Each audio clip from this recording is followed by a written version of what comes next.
A chave mestra, autor Charles Hannell, parte 7. Através de todas as épocas, o homem acreditou em um poder invisível, por meio do qual todas as coisas foram e são continuamente recriadas. Podemos indicar uma personalidade a este poder e chamá-lo de Deus, ou podemos pensar nele como uma essência ou um espírito que permeia todas as coisas. Porém, em qualquer um desses casos, o efeito é o mesmo. No que diz respeito ao indivíduo estar concernido, o objetivo físico visível e que pode reconhecer com todos os seus sentidos é pessoal.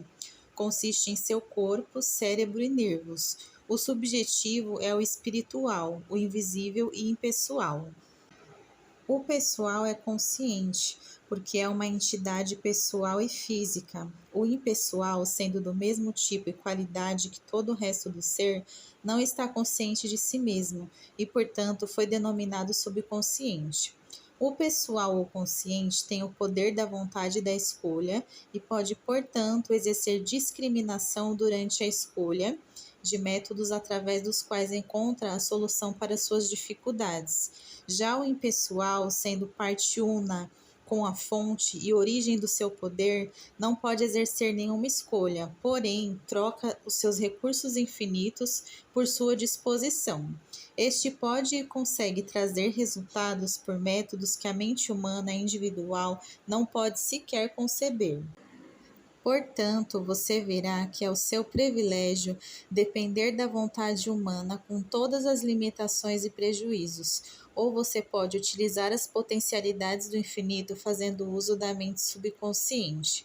Aqui então está a explicação científica do maravilhoso poder posto sob o seu controle, se somente se decidir entendê-lo, apreciá-lo e reconhecê-lo. Nesta parte 7 se descreve um método para utilizar conscientemente este poder onipotente. Parte 7.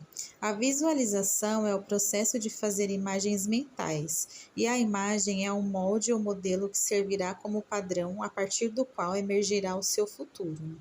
Construa um modelo bem claro e faça-o com muita beleza. Não tenha medo, torne-o grandioso. Recorde que ninguém pode lhe impor nenhuma limitação senão você mesmo. Você não está limitado quanto a custos ou materiais. Recorra ao infinito como sua fonte. Construa-o em sua imaginação. Terá que estar aí antes que apareça em qualquer outro lugar. Faça a imagem clara e precisa, retenha-a firmemente em sua mente e gradual e constantemente. Traga o objeto ou coisa sempre mais perto de você. Lembre-se, você pode ser o que decide ser. Este é o fato psicológico que é muito conhecido. Porém, infelizmente, ler sobre isso não lhe trará nenhum resultado. A não ser que você tenha isso em mente, nem sequer isso o ajudará a formar uma imagem mental e muito menos te ajudará a manifestá-la. É necessário ter esse trabalho, insistir, esforçar-se mentalmente, e esse tipo de esforço é o tipo de esforço que poucas pessoas estão dispostas a levar a cabo. O primeiro passo é a idealização. É, além disso, o passo mais importante, porque é o plano sobre o qual você vai construir. Precisa ser sólido e permanente. O arquiteto começa e planeja um edifício de andares, então ele visualiza cada linha em detalhe desde o princípio. O engenheiro, ao transpor um abismo mediante uma ponte, primeiro determina os requerimentos e a quantidade de força que vai necessitar em cada parte. Ambos veem o final antes de dar o primeiro passo, do mesmo modo que você delineará em sua mente o que você deseja. Você semeará a semente, porém, antes de semear, precisa saber o que colherá. Isto é idealização. Se não está seguro, regresse à cadeira todos os dias até que a imagem se torne clara e esta se desenvolverá gradualmente. No princípio, o plano geral pode ser apenas um esboço, porém irá tomando forma. Primeiro, o contorno tomará forma, em seguida os detalhes, e gradualmente você desenvolverá o poder que lhe permitirá formular planos que finalmente se materializarão no mundo objetivo. Então você chegará a saber o que o futuro lhe reserva. Em seguida, vem o processo de visualização, onde você precisa ver a imagem, porém cada vez mais e mais completa. Ver o detalhe na unidade em que começa a se desvelar os caminhos que você vai tomar e meios para trazer essa manifestação a ser desenvolvida. Uma coisa levará a outra. O pensamento levará à ação. A ação desenvolverá os métodos, e os métodos formarão aquilo que você deseja e atrairão as circunstâncias. E, finalmente, o terceiro passo, a materialização. Todos somos capazes de reconhecer que o universo teve que ter sido pensado e planejado antes que se pudesse converter em um fato real e material. E se estamos dispostos a seguir as diretrizes do grande arquiteto do universo, veremos que os nossos pensamentos tomam forma.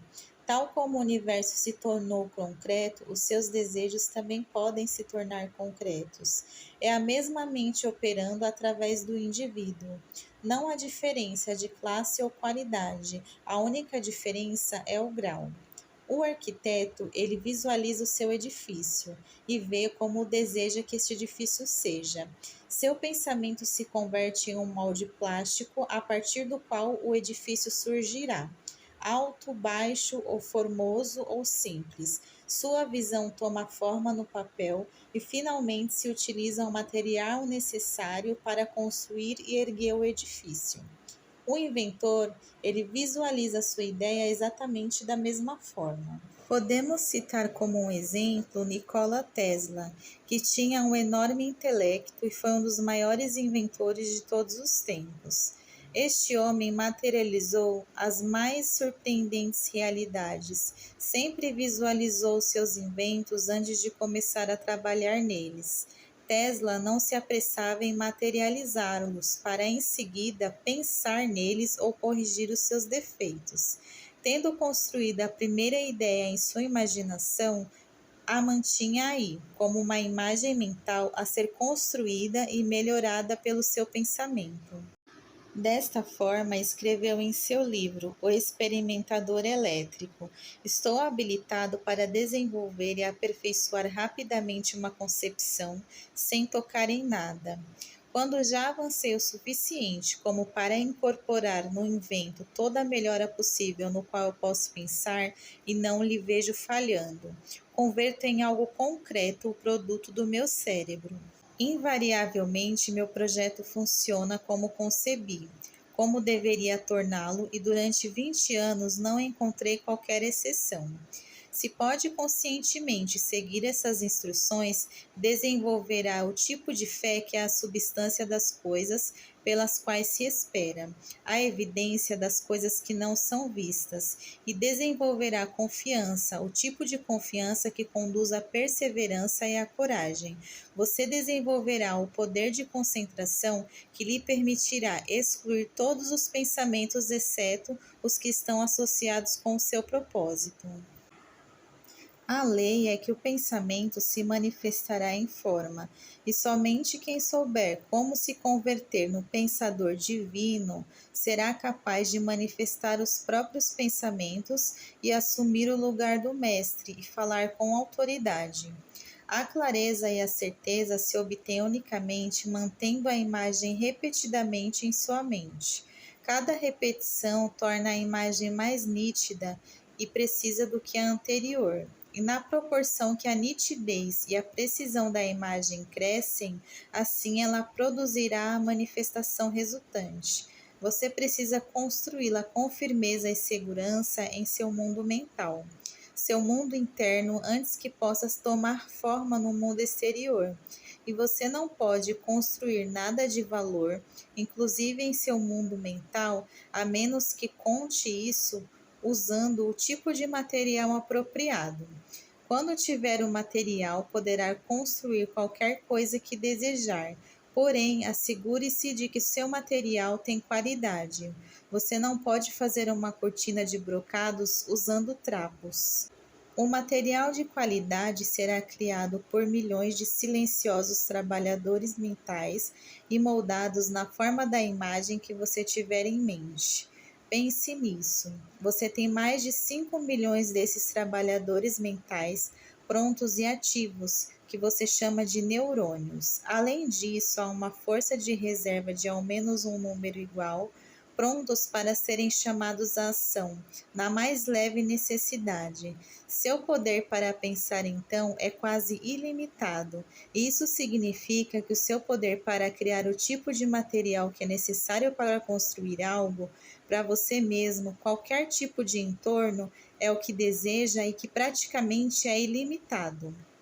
Além desses milhões de trabalhadores mentais, você tem milhares de milhões de trabalhadores mentais no corpo, cada um dos quais está dotado com suficiente inteligência para entender e para atuar sobre qualquer mensagem ou sugestão recebida. Todas essas células estão ocupadas criando e recriando o corpo. Porém, além disso, estão dotadas com energia psíquica, por meio da qual podem atrair até si as mesmas substâncias necessárias para um desenvolvimento perfeito. E fazem isso pela mesma lei e do mesmo modo que forma e atrai para si o material necessário para o seu crescimento. O carvalho, a rosa e o lírio, todos requerem certos materiais para sua perfeita expressão, e os obtém por meio da petição silenciosa.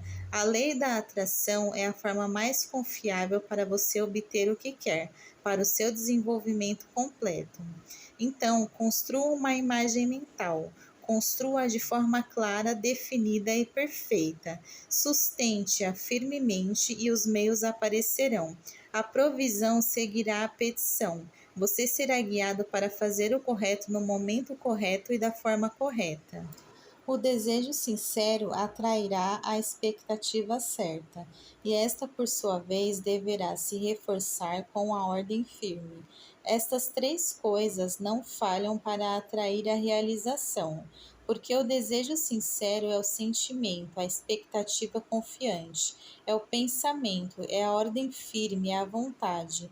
E como já vimos, o sentimento proporciona vitalidade ao pensamento.